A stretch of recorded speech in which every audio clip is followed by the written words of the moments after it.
আজ আমি বানিয়ে দেখাবো একদম ঝরঝরে মজাদার পনির পোলাও।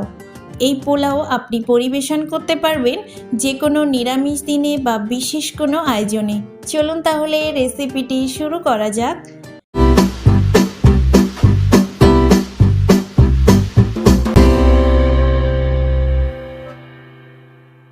প্রথমে নিয়ে নিচ্ছি 2 কাপ বাসমতি চাল। আমি এখানে বাসমতি চাল ব্যবহার করছি, তবে আপনারা চাইলে গোবিন্দভোগ চাল বা অন্য যে কোনো চাল ব্যবহার করতে পারেন। এবার দিয়ে দিচ্ছি পানি দিয়ে ভালোভাবে পরিষ্কার করে ধুয়ে নেব। চাল ভালোভাবে 3 থেকে 4 বার পানি দিয়ে ধুয়ে পরিষ্কার করে নিয়েছি। এরপর 15 থেকে 20 মিনিট ভিজিয়ে রাখবো। একটা ছাঁকনিতে তুলে পানি ঝরিয়ে নিচ্ছি যাতে চাল ফুলতে সহজ হয়। একটা কড়াইয়ে পরিমাণ মতো ঘি দিয়ে দিচ্ছি। ঘিটা গরম হয়ে যাওয়া পর্যন্ত অপেক্ষা করব। ঘি গরম হয়ে গেছে, দিয়ে দিচ্ছি 15 থেকে 20টা কাজু বাদাম। মিডিয়াম আঁচে ভাজবো যতক্ষণ না হালকা বাদামি রং ধরে।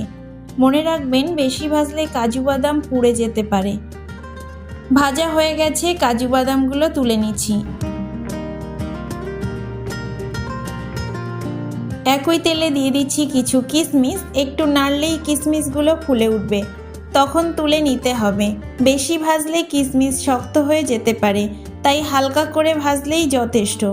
কিশমিশগুলো ভাজা হয়ে গেছে, তুলে নিচ্ছি।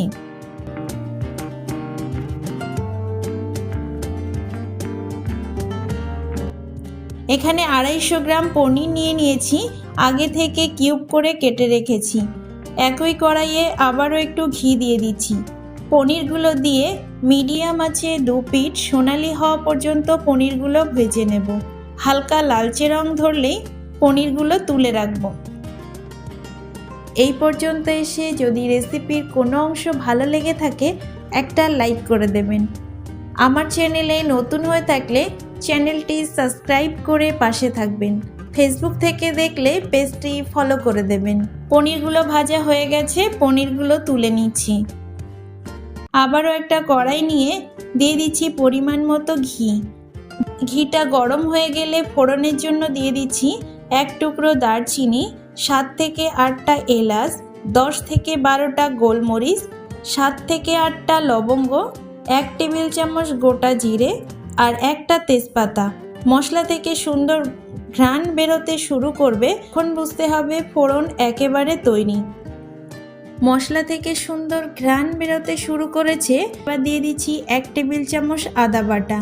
আদা বাটা দিয়ে ভালোভাবে ভেজে নিচ্ছি যাতে কাঁচা গন্ধটা পুরোপুরি চলে যায়। সব কিছু ভালোভাবে ভাজা হয়ে গেছে। এবার দিয়ে দিচ্ছি ভিজিয়ে রাখা বাসমতি চাল। চালটা ভালোভাবে মশলার সঙ্গে মিশিয়ে নিচ্ছি যাতে ঘি আর মশলা সুন্দরভাবে চালের সঙ্গে মিশে যায়। চালটা 2 থেকে 3 মিনিট মিডিয়াম আঁচে ভেজে নেব যাতে রান্নার পর একদম ঝরঝরে হয়। চালটা এখন সুন্দরভাবে ভাজা হয়ে গেছে। এবার আমি দিয়ে দিচ্ছি দুধের সঙ্গে মেশানো ফুড কালার। আমি আগে থেকে সামান্য ফুড কালার গরম দুধের সঙ্গে মিশিয়ে রেখেছিলাম।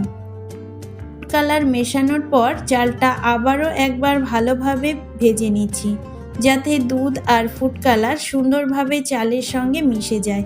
আপনারা ফুড কালার মেশানোর সময় খেয়াল রাখবেন দুধটা যেন অবশ্যই গরম থাকে, তাহলে ফুড কালার ভালোভাবে মিশে যাবে। পোলাওয়ের রংটা হবে একদম সুন্দর। 1 থেকে 2 মিনিট ভাজার পর দেখতেই পাচ্ছেন চালের রংটা কত সুন্দর হয়েছে। এবার আমি দিয়ে দিচ্ছি 4 কাপ পানি। এখানে আমি 2 কাপ বাসমতি চাল ব্যবহার করেছি, তার জন্য 4 কাপ গরম পানি দিয়ে দিচ্ছি। গরম পানি ব্যবহার করলে চালটা ভেঙে যাবে না আর রান্নাটা দ্রুত হবে। চাল আর পানি হালকা হাতে একবার নেড়ে দিচ্ছি, তারপর কড়াইয়ের ঢাকনা দিয়ে ঢেকে দেব। তবে পুরোপুরি ঢাকনাটা লাগিয়ে দেব না, ঢাকনাটা একটু ফাঁকা রেখেই ঢাকছি যেন ভাপটা ঠিকমতো বের হতে পারে। মিডিয়াম টু হাই হিটে 10 থেকে 15 মিনিট রান্না করব যতক্ষণ না চালটা ফুলে যায়। 10 মিনিট পর ঢাকনাটা খুলে দিয়ে দিচ্ছি স্বাদ মতো লবণ, দিয়ে ভালোভাবে মিশিয়ে নিচ্ছি। লবণটা চালের সঙ্গে ভালোভাবে মেশানো হয়ে গেছে। এবার ঢাকনা দিয়ে ঢেকে দিচ্ছি। এবার মিডিয়াম আঁচে 5 মিনিট রান্না করব।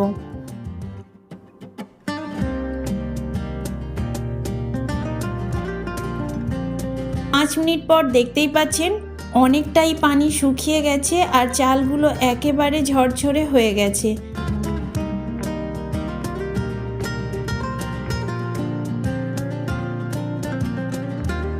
এবার দিয়ে দিচ্ছি আগে থেকে ভেজে রাখা পনির, কাজু বাদাম আর কিশমিশ, সব কিছু একসঙ্গে ভালোভাবে মিশিয়ে নিচ্ছি।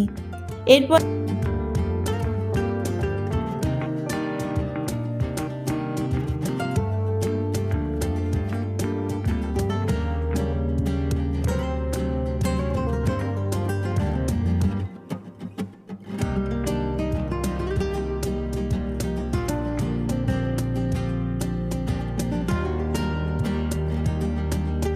পোলাওয়ের স্বাদটা ব্যালেন্স করার জন্য দিয়ে দিচ্ছি 4 থেকে 5 টেবিল চামচ চিনি। চিনিটা ভালোভাবে চালের সঙ্গে মিশিয়ে নিচ্ছি।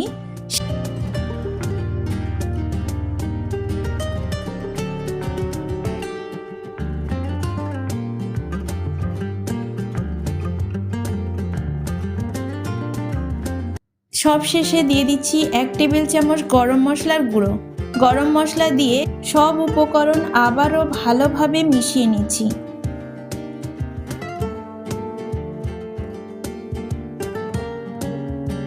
সব কিছু ভালোভাবে মেশানো হয়ে গেছে।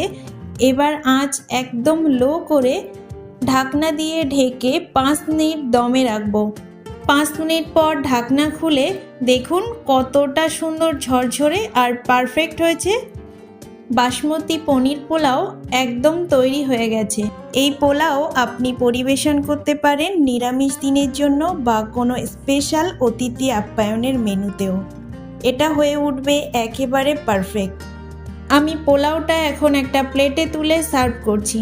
আশা করছি রেসিপিটি আপনাদের কাছে ভালো লেগেছে। ভালো লাগলে কমেন্টে জানাতে ভুলবেন না। আজকের মতো এখানেই শেষ করছি। দেখা হচ্ছে পরবর্তী কোনো রেসিপিতে। ভালো থাকবেন, সুস্থ থাকবেন। ধন্যবাদ।